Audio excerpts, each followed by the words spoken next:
Matevž Granda, Luka Jerman, lepo pozdravljena tukaj z mano v radijskem studiu, ker bomo govorili o slovenskem prevodu knjige Ukoreninjenost Juhanja Palasme.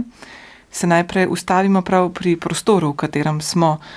Prostoru, ki je na nek način bolj kot očem namenjen ušesom. Se mi je zdela to zanimiva misel ali neko izhodišče za naš pogovor. Kako doživljate ta prostor in ali lahko v njem razmišljamo tudi v kontekstu avtorja, ki poudarja veččutnost arhitekture? Lep pozdrav.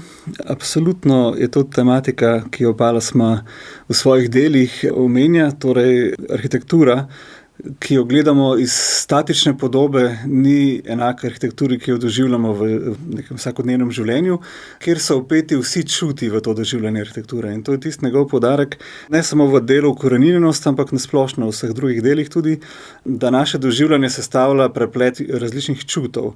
Vid je absolutno najmočnejši od njih, zato se včasih najbolj naslanjamo na njega, kar pa lahko pomeni tudi neko prevlado vidnega polja, kjer pa zgubljamo ta področja drugih sluh, recimo v tem primeru radija, von, dotik, zelo pomemben. Vse to so čuti, s katerimi vsakodnevno doživljamo arhitekturo. Zato, ko stopimo v nek prostor, je tista statična podoba, ki jo vidimo v reviji, v neki prezentaciji arhitekture, lahko predstavi en del tega, ampak ko postopimo v prostor, ko ga zares doživimo, ko doživimo njegova razmerja, gibanje zraka v njem, von, temperaturo, je pa tisto celostno doživljanje arhitekture, na kar opozarja Palasma skozi svoje dela in skozi to, da moramo poleg tega, poleg vidnega, tudi druge čute razvijati. Luka Jerman. Ja, lep pozdrav še v mojem imenu. Jaz bi mogoče dodal še prav to dimenzijo prostora, kjer smo, oziroma prostora radija. V smislu tega, kar je Matevž povedal, nam gotovo pomaga obrniti pozornost stran od oči kot prevladujočega čutila pri zaznavanju arhitekture in prostora. Tako da ta pozornost, ki je zdaj na sluhu, nam lahko pomaga, da se sprašujemo o tem, kakšno vlogo ima ta čut. Je pa tudi, mogoče bi boljši odgovor dal na to vprašanje vaša radijska ekipa, sploh, ki naprimer pri produkciji raznih radijskih iger in podobno morajo pa ustvarjati občutek prostora. Zdaj ta prostor studija je narejen tako, da pravzaprav najbolj nevtralizira prostor kot tak, medtem ko nek radijska igra, naprimer, mora poustvariti različne prostore in skozi to lahko dojamemo vlogo sluha, skozi odmevnost, lahko dobimo občutek velikosti prostora in tako naprej, ali pa v kakšnem ambientu se nahajamo. Tako da, kar nam radio lahko pomaga pri tem je, da nam pomaga ozavestiti, da tudi televizija pravzaprav nima moči, da bi zares prenesla izkušnjo prostora. O tem govori tudi Palasma. Šele ko smo v prostoru, ne ko gledamo in ko dobimo samo omejene informacije, šele takrat v bistvu dobimo tisto celostno izkušnjo, o kateri on govori. Ja, zanimivo se mi je zdelo pomisliti, da recimo tudi poslušalci izkusijo prostor, v katerem smo mi trije trenutno na nek način posredno, prek zvoka. O tem večinoma ne razmišljamo in je nekaj, o čemer bi morda lahko tudi ob Palasmi razmišljali. No, torej, kot sem omenila, je povod za naš pogovor prevod knjige, ki jo je Palasma namenil mladim arhitektkam po zgledu Rilkeja. Kljub temu, da ima nek tak poučen namen, pa jo lahko bere širok krog bralcev in ga lahko nagovori. Kaj si želite, da bi prinesla v slovenski prostor, kjer že poznamo avtorjeve Oči kože?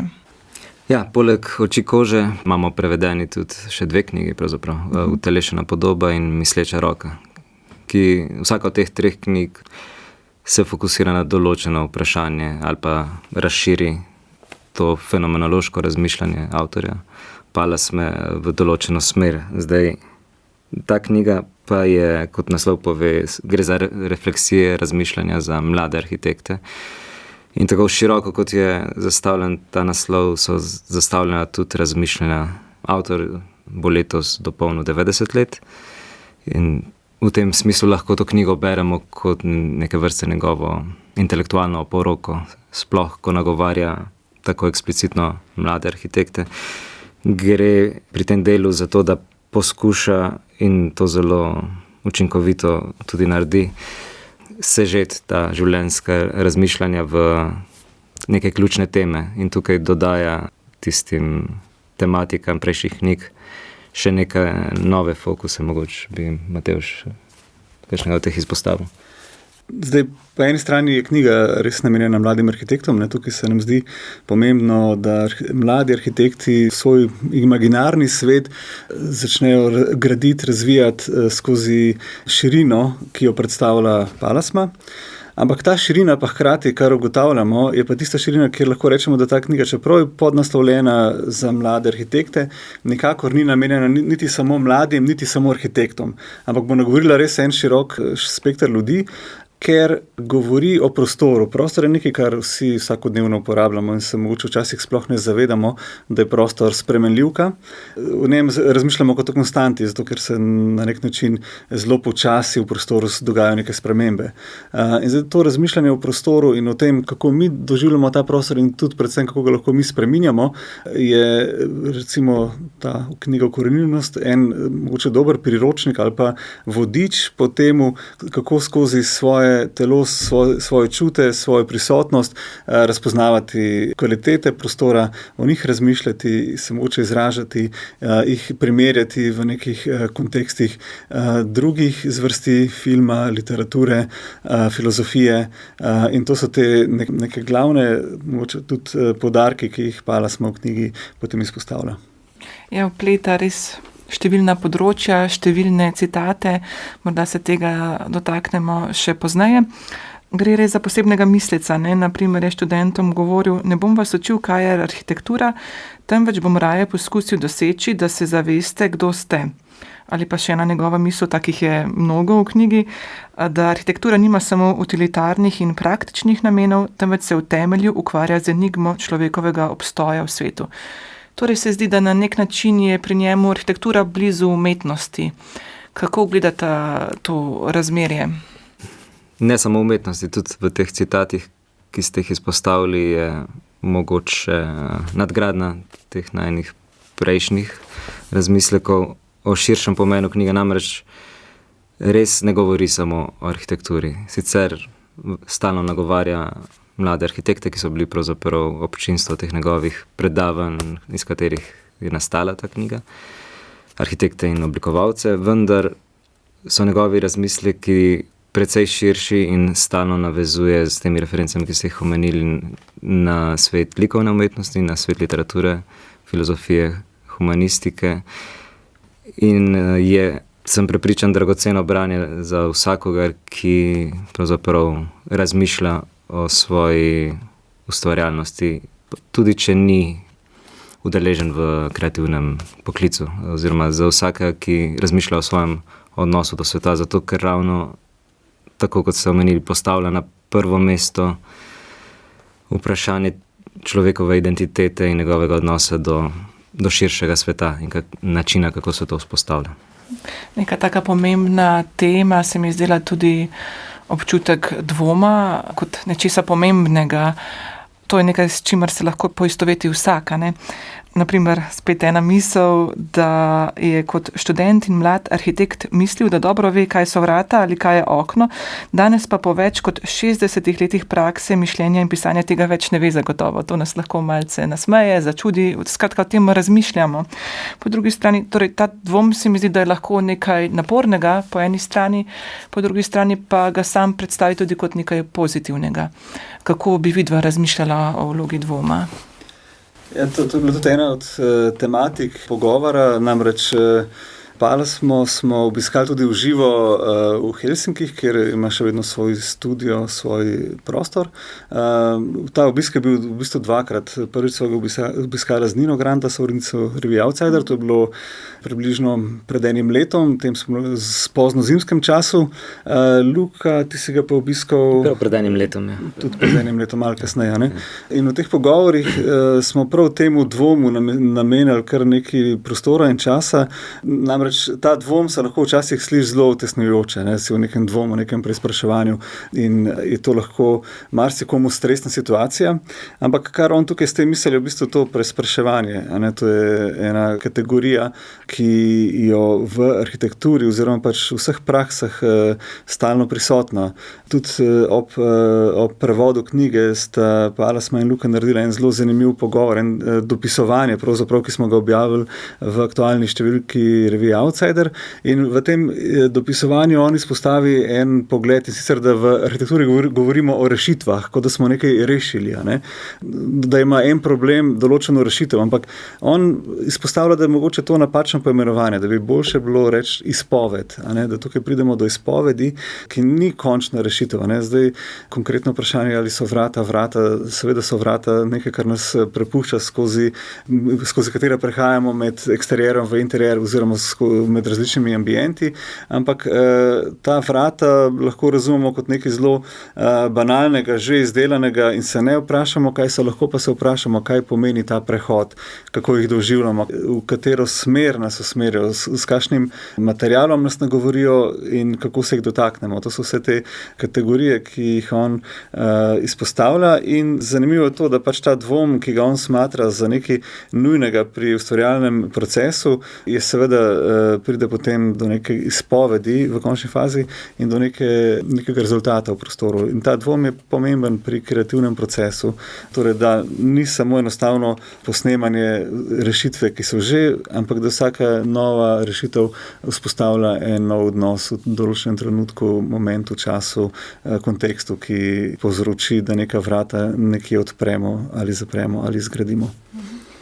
Jaz bi samo tukaj izpostavil ali poudaril, da tega dvoma pri Palasmi ne gre razumeti v smislu neke dekonstrukcije obstoječega samo z namenom, da bi skonstruirali nek nov miselni koncept oziroma umetniški koncept, nek konstrukt, ki ga damo v prostor, ampak je vsakič vpraševanje, kako se človek počuti v tem prostoru.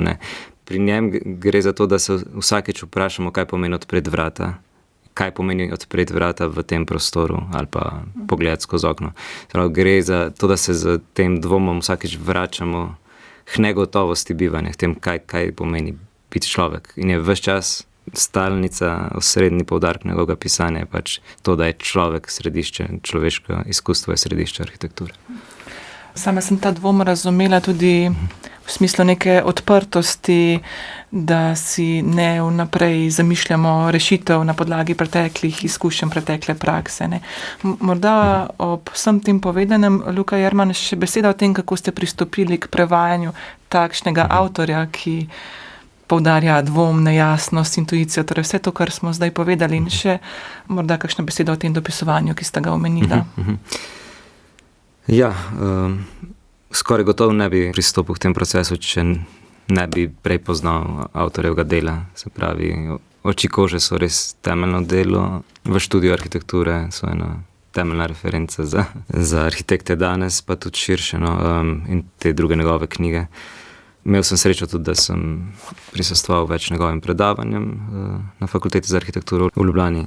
In v ta svet sem nekako že vstopil in počasi vstopil. Potem sem se srečal z njim v kontekstu ene večje družbe, spoznal tudi oseben stik z njim. In potem imel srečo, kot je omenil Matevž, da sem ga lani tudi obiskal v Helsinkih in prav doživel to njegovo osebno pozornost in toplino, ki se dejansko na enak način kot na stranih knjige odraža v živo, ne glede na to, da je intelektualni zvezdnik, bi lahko rekel, ampak je daleč od tega kot osebnost, dostopen in ponižen do vsakogar.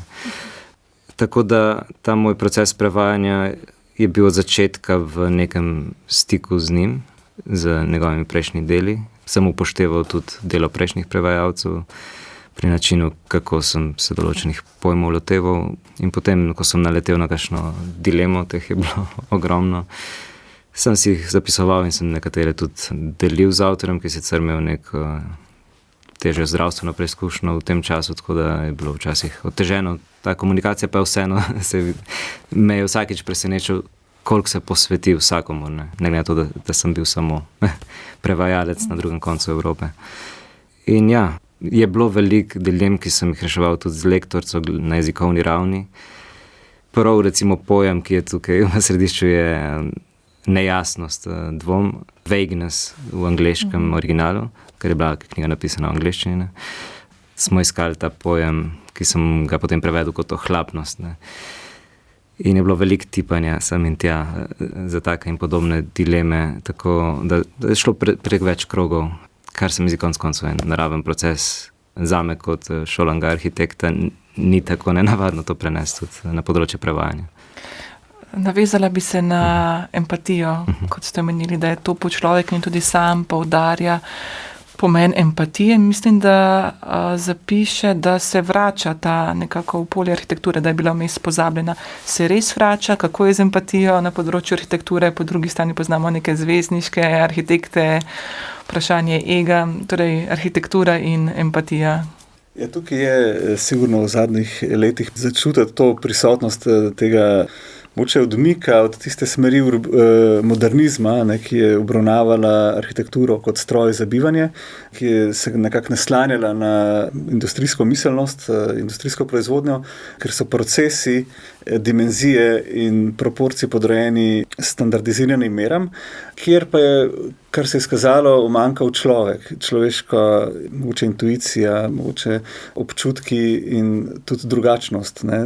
Težko postavimo ljudi v kalup in jih poenotimo, kar počnejo standardi za določene stvari, kar je prav, ampak v tem smislu doživljanja prostora in temu, čemu grajeni prostor služi, pa je ta moment te človeške dimenzije v zadnjih letih se intenzivno vrača, no, če tako rečemo, skozi več praks. To so prakse, ki jim rečemo naravni materiali, s tem imamo v mislih pač materiale, ki imajo manj tehnološke predelave, ki imajo oglično manjši vtis, kjer je več ročnega dela prisotnega, mogoče te neperfektnosti, ki jo industrijski proizvodi nimajo, pa so bliže človeškosti, človeškemu doživljanju, mogoče skozi prenove, kjer obstoječe prostorom dajemo nove uporabne značilnosti, lastnosti.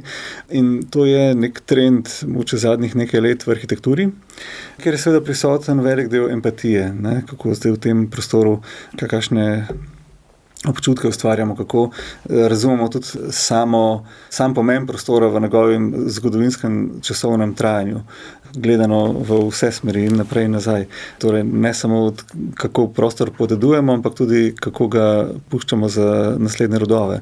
To so vse razmišljanja, ki se v sodobni arhitekturi v zadnjem času tvorijo jedro neke drugačne smeri. Arhitektura je vedno evolucija, vedno se neki znanja nadgrajujejo in to ne pomeni, da zavračamo vse prejšnje prakse, pomeni samo, da mogoče pri prejšnjih praksah najdemo tista polja, kjer je to mogoče izboljševati in jih v naslednjih praksah izboljšamo. In to se odraža in v delih, ki jih objavljamo, recimo zdaj vsake 2 leti na arhitekturnem bienalu v Benetkah, se začuti smer razmišljanja oziroma ta diskurs, ki se skozi prakso razvija v teoriji in obratno. In to so neke spremembe, ki se dogajajo. So seveda pogojene tudi z nekim globalnim kontekstom in zdaj tukaj pa lastmina razmišljanja so, ne bomo rekli zdaj glavno vodilo, ampak eno od tistih afinitet, ki sigurno vplivajo na to spremembo. Ja, jaz bi mogoče čisto na kratko dodal samo to, da slika, kot je tudi rekel Matevž, ni črno-bela tudi za nazaj. V vsakem obdobju je velik del arhitektov, ki pač snujejo svoje projekte na zavedanju, da je uporabnik človek. In tako v modernizmu je obstajala ta struja humanističnega modernizma, ki je res razmišljal o potrebah in v vseh desetletjih, obdobjih, odgovorih na modernizem, ki so prihajala za njim. Je pa v določenem obdobju, o katerem ste rekli, super, se pravi zvezdniških arhitektov, je bilo res v ospredju ta spektakel arhitekture. In to je tudi zdaj na nivoju nagrad in publikacij precej bolj opazno, kar mogoče skoraj gotovo zrcali našo negotovost spričo podnebnih sprememb, družbenih kriz in negotovosti. Je pa ena stvar, ki nam je velik izziv, kar se empatije tiče danes, je hitrost Zato, ker empatija potrebuje čas. Empatija je ta dvom, kot sem tudi prej omenil, je dvom o tem, kaj vsaka naloga pomeni, ker ni avtomatičnih odgovorov. Avtomatični odgovori so brez empatije, če pa hočemo razmisliti o uporabniku, potrebujemo čas. In tukaj pa imamo danes velik izziv, kako si vzeti čas, ker nas vse sili hitrejšim rešitvam. Mogoče tukaj, če še dodam Palasmino misel.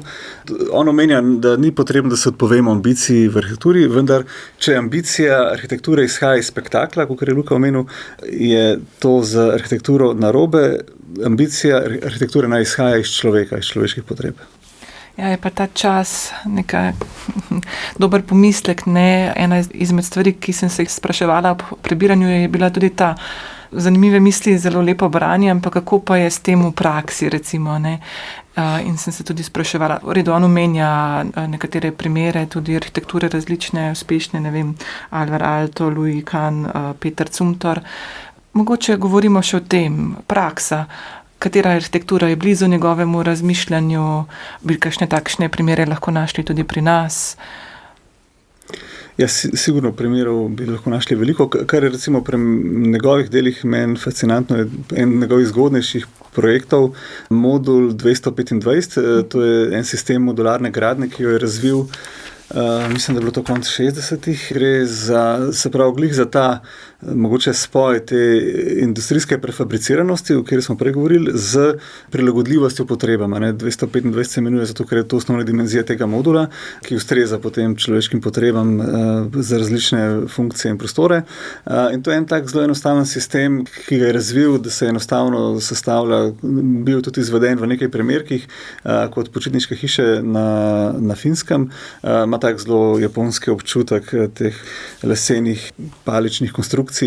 En tak primer, ki ga, če ga gledamo z današnjega vidika, je nekaj, kar se zelo pogosto pojavlja v arhitekturi. No? In mogoče on že s tem napovedal tisti nek modernistični raster, ki bi mogoče bolj strog, manj oseben k temu prehodu na neko osebno občutenje, prilagajanje arhitekture. Kar je bilo pa zanimivo, recimo pri obisku njegovega studija, je to, da ima on razstavljenih kar nekaj kljuk za vrata, tam, ki jih je oblikoval za različne objekte, pri katerih je sodeloval.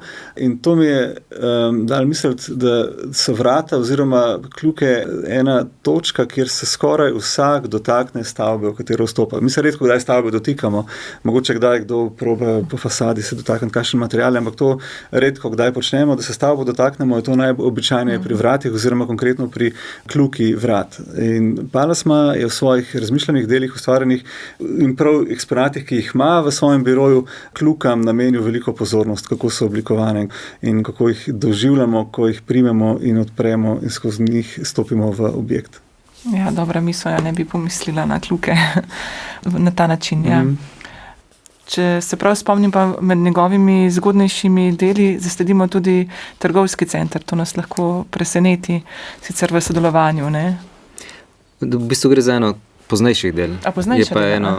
Ja, ne, v bistvu je tudi pogled na njegovo delo, ki je dosti manj znano, ker tudi to se mi zdi, da spregovori o njegovi osebnosti za razliko od večine kolegov, praktično ne govori o lastnem delu ali pa tudi ne razlaga arhitekture preko lastnih del, ampak je glede tega ponižno tiho.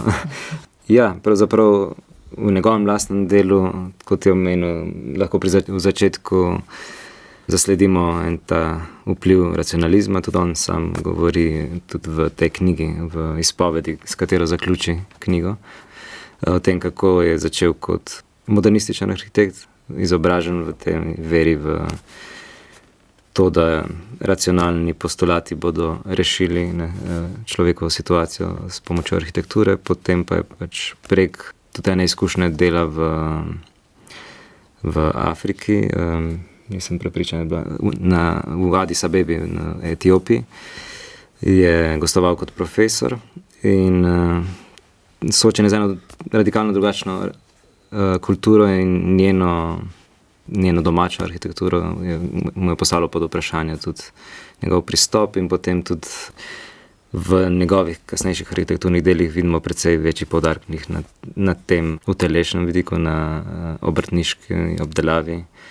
Precej več je recimo prepoznanih navezav na Alvara Aalta, ki je najbolj znan finski mojster moderne arhitekture, ki je združeval modernizem z eno regionalno kulturo Finske in enim humanizmom.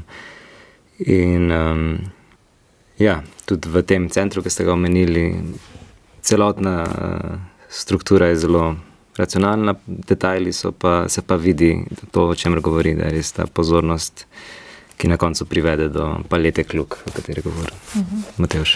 Izpostavimo še pomen tradicije, kjer poudarja razlikovanje, da to ne gre za nek tradicionalizem ali konzervativnost.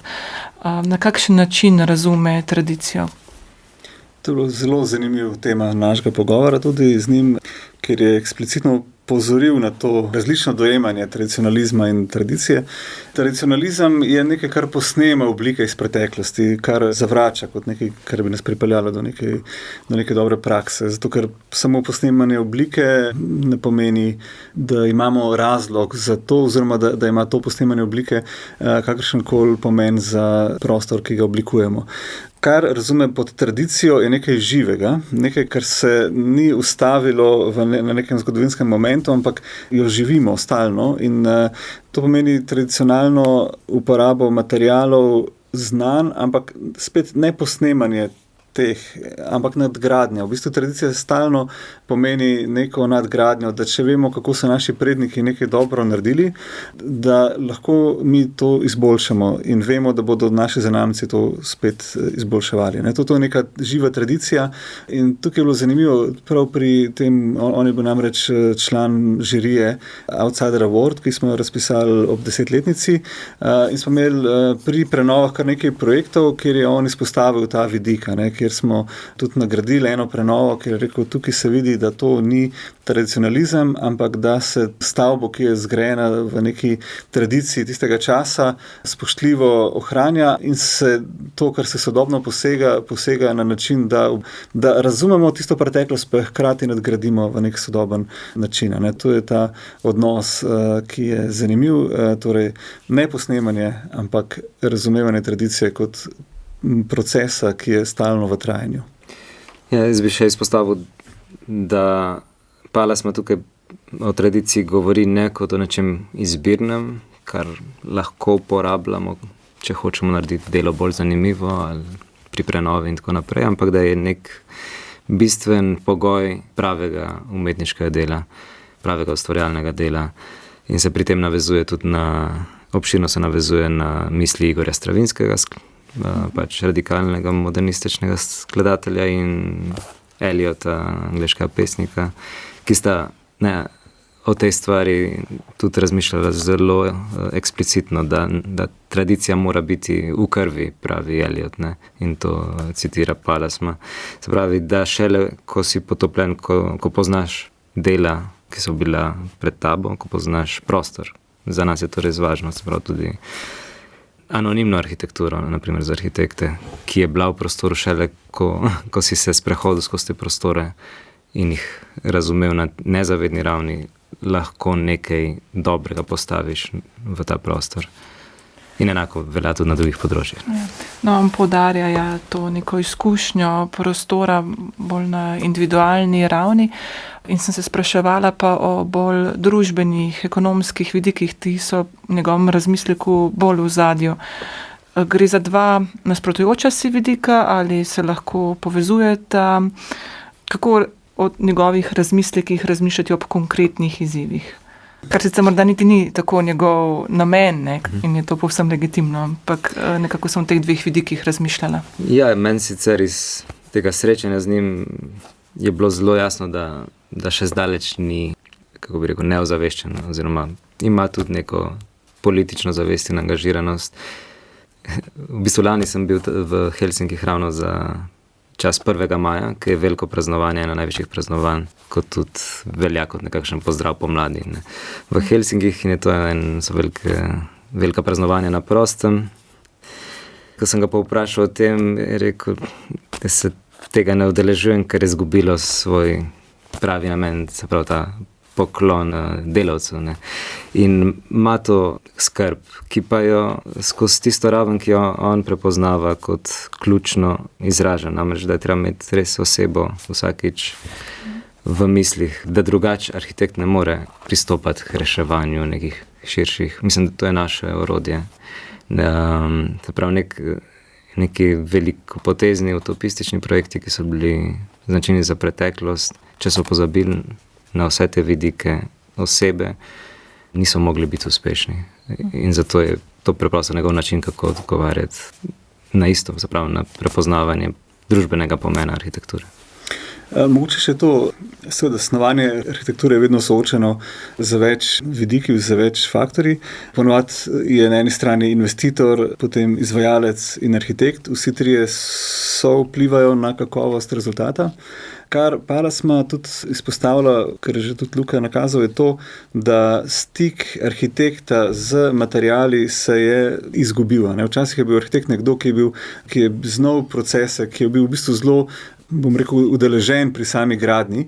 Zdaj arhitekt v bistvu pogosto nima tega stika zelo neposrednega. Ne?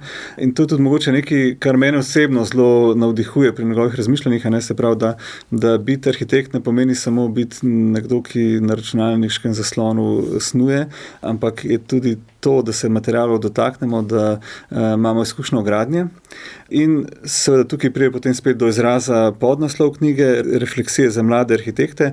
Če mladi arhitekti ta razmišljanja vpnejo v svojo prakso, jo potem uporabljajo skozi svoje dela, se potem pač njegovi razmisleki, pa ne samo njegovi, ampak razmisleki v smeri humanizma, odkejo v arhitekturo tudi, če je pogojena trgu, ekonomskim faktorjem in tako naprej, so potem te razmisleki neločljiv del arhitekture.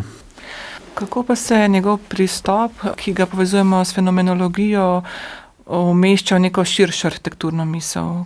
Ja, ta pristop je zelo zanimiv. Glih mogoče pri tem delu, kjer so citati, ki jih zajema iz področja literature, filozofije, glasbe, umetnosti, ki so te citati kot argument njegovim mislim in nas to širino popeljejo v ene druge svetove, ki jih nismo vajeni. Tudi, recimo, njegov studio je ena velika knjižnica, koliko je omenil, 1000 knjig je tam.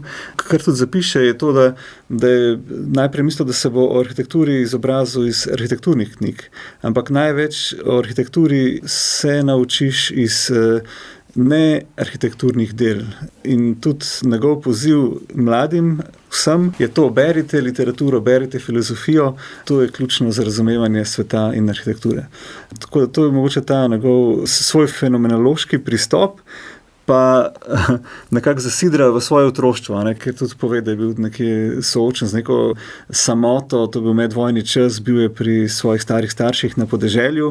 Edina igrača, ki jo je imel, je bil pipec in s tem pipcem je izdelal marsikaj in skozi to svojo samoto in to omejeno sredstev, ki bi se nam danes mogoče zdela, ko našim otrokom damo na razpolago vse možne igrače, izobraževalne igrače, knjige, didaktične in tako naprej, da mogoče prav umanjkanje tega prisili potem mladega človeka k iskanju vseh zanimanj v svetu okoli sebe. In tako on utemeljuje to svojo fenomenološko plat, pristop, ki jo je razvil spontano in ki je potem pač ugotovil kasneje, da v bistvu to zaznamuje njega.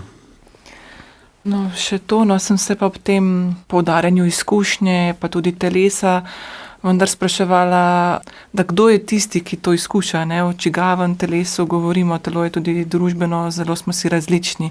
Kako je s tem vidikom? O čigavi izkušnji govorimo, recimo?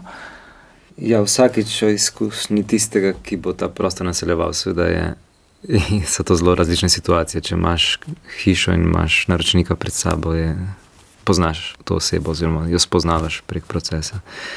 In si dosti lažje zamisliš način življenja, način uporabe.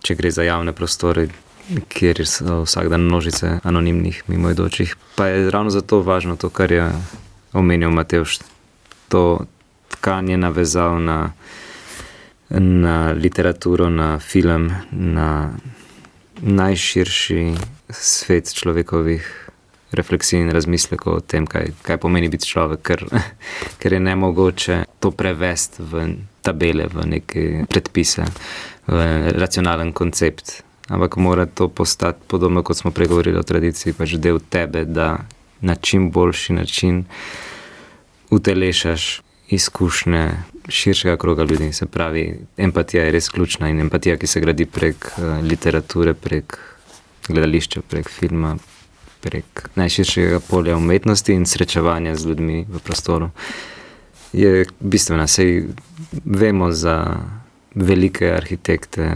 preteklosti, naprimer pri nas taka figura Plečnik ali pa Ravnikar, kako so pač se vsakodnevno sprehajali po mestu kot opazovalci, ampak je bilo važno, da so doživeli in povsem ponotranjali kot opazovalci, kot del mesta, vse te njegove različne vidike, da so lahko potem ustvarjali prostore, ki delujejo za zelo različne ljudi, za zelo različne telesa, kot pravite.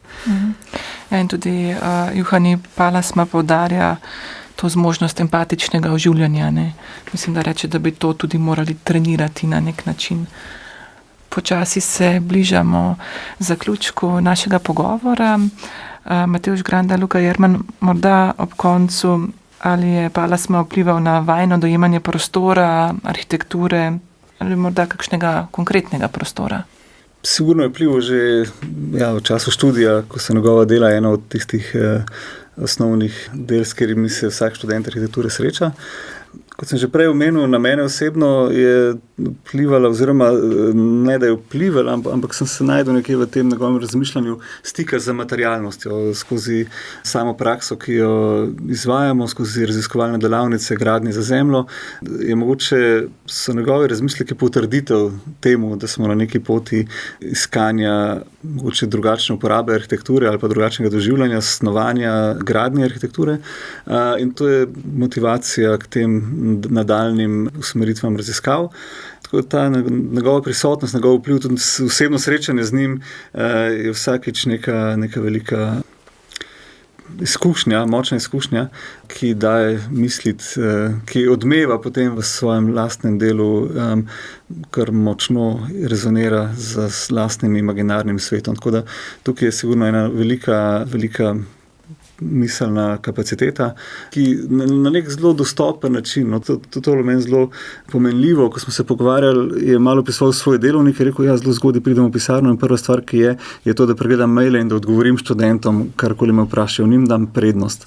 Tako da kdorkoli njemu piše na mail, ki ga ima javno objavljenega, bo dobil v kratkem odgovor. In to je res neverjetno.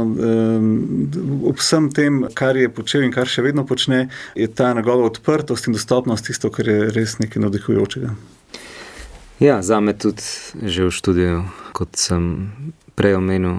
V bistvu sem to napisal Palasmi v enem od teh najnih dopisovanj, da to, da sem dobil, ne vem, v prvem ali drugem letniku, da sem prebral Oči kože, je bilo zame dejansko bistveno za nadaljevanje študija arhitekture, zato da sem videl, da ta plat arhitekture obstaja, je ozaveščena, da je prostor zanjo odprt, hkrati pa mi je še kako pomagal potem prepoznavati stvari, ki sem jih mogoče slutil, ali pa ozavestiti, zakaj so mi ene stvari blizu, zakaj delujejo tudi ljudem, ki niso arhitekti, in je to, teh izkušenj je res ogromno. Gotovo vsega ne reflektiram z vidika, da je to skozi njegov vpliv prišel ta pogled, ampak mi je pomagal artikulirati in tudi v moje besedišče, način, kako govorim o arhitekturi, so se ti pojmi utkali zavedno. Mislim, nemogoče razmišljati o arhitekturi brez tega poudarka na utelešenosti. Moče to nas spet vrne k naslovu ukoreninjenost, ki v bistvu poziva k temu, da najdemo neke svoje korenine, odkot izhajamo, kaj so tiste naše vrednote in da jih črpamo te vire in izražamo potem v svojem delu. Zaključimo torej z naslovom in to mislijo. Najlepša hvala za pogovor. Hvala za povabilo.